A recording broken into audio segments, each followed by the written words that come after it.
Bienvenidos amigos a una nueva catequesis en casa. Seguimos como siempre con nuestro catecismo de la Iglesia Católica, un documento, un libro que debemos de verdad agradecerle a Dios el poderlo tener a mano, un gran legado, una gran herencia maravillosa del pontificado de San Juan Pablo II y que pues obviamente resume pues aquellas enseñanzas esenciales de nuestra fe católica. Hemos venido hablando del pecado y la catequesis anterior terminamos hablando de que había pecado mortal y pecado venial.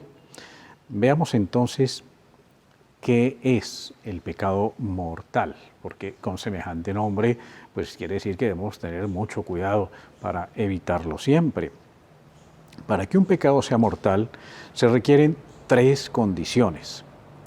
Es pecado mortal lo que tiene como objeto una materia grave y que además es cometido con pleno consentimiento y deliberado consentimiento, con pleno conocimiento y deliberado consentimiento. O sea, se trata de un tema de materia grave en sí mismo, del cual tenemos conocimiento de que eso es grave y lo aceptamos plenamente, deliberadamente. La materia grave es precisada por los 10 mandamientos según la respuesta de Jesús al joven rico. No mates, no cometas adulterio, no robes, no levantes testimonio falso, no seas injusto, honra a tu padre y a tu madre. El mismo Jesús hizo esa enumeración al joven rico en Marcos capítulo 10, versículo 19. La gravedad de los pecados es mayor o menor, ¿no? Un asesinato es más grave que un robo. La cualidad de las personas lesionadas cuenta también. La violencia ejercida contra los padres es más grave que la ejercida contra un extraño, por supuesto. El pecado mortal requiere plena conciencia y entero consentimiento.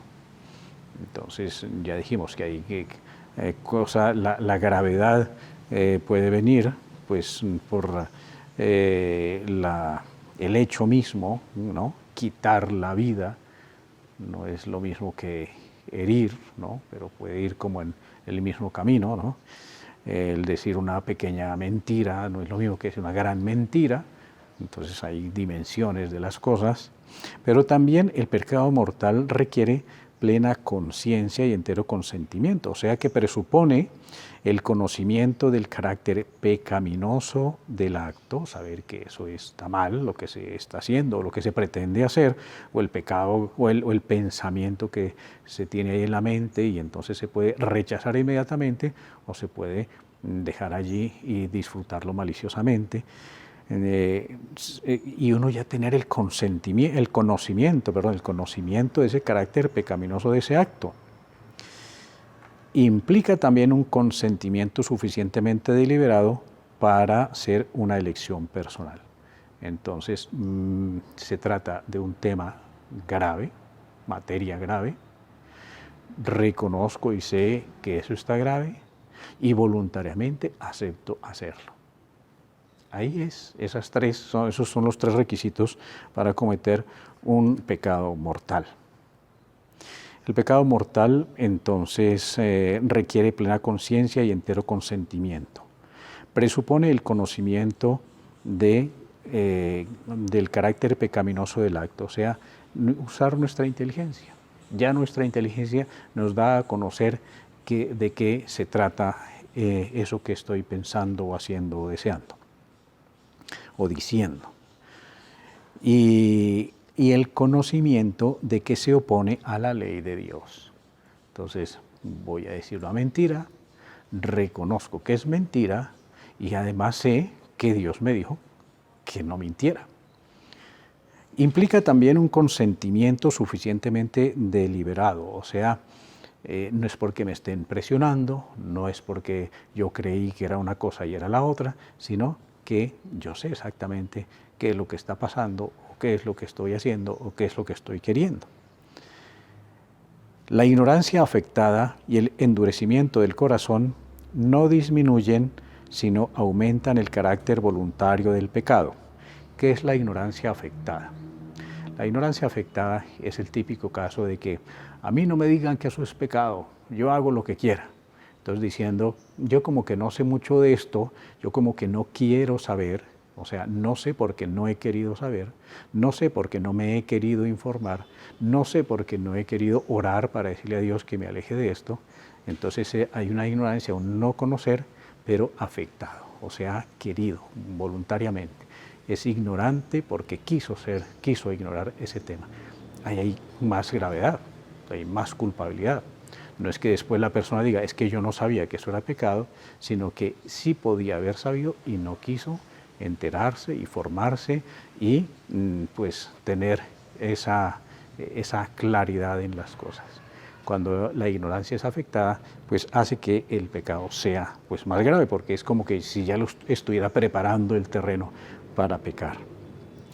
Y el endurecimiento del corazón, que también pues es justamente aquello de que nos acostumbramos a los pequeños pecados. El que fue infiel en lo pequeño, pues será infiel en lo grande, ¿no? Como que se le endureció el corazón, como que ya tiene callo allí en la conciencia y entonces se acostumbra a obrar mal o pensar mal o decir mal, y entonces eso es el endurecimiento del corazón. Esas situaciones no disminuyen, sino que aumentan el carácter voluntario del pecado. La ignorancia involuntaria, ya es lo contrario, ya es otra situación distinta.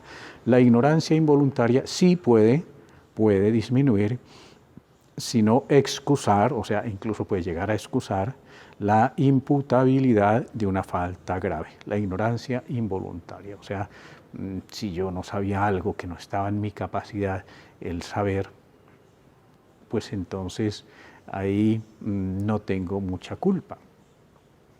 No sé, a una persona que no sabe de física o de química y hace alguna cosa, mezcla de dos sustancias que no sabía mucho, pues no tenía como la culpa, no tenía mucho conocimiento, no estaba en su capacidad de conocer, entonces no tiene mucha culpa de cometer una falta, ¿no?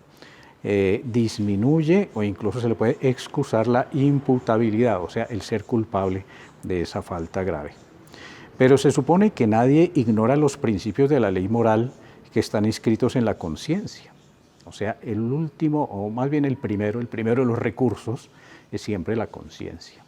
Qué importante cuidar nuestra conciencia, qué importante formar bien nuestra conciencia, y para eso se necesita pues la oración, se necesitan las buenas lecturas, se necesita la buena educación, y se oponen a ello pues las malas costumbres, las malas amistades, en donde la conciencia se puede, en vez de irse formando, se va deformando, y aquella herramienta, aquella arma estupenda que nos sirve para discernir sobre el bien y el mal, pues la dañamos.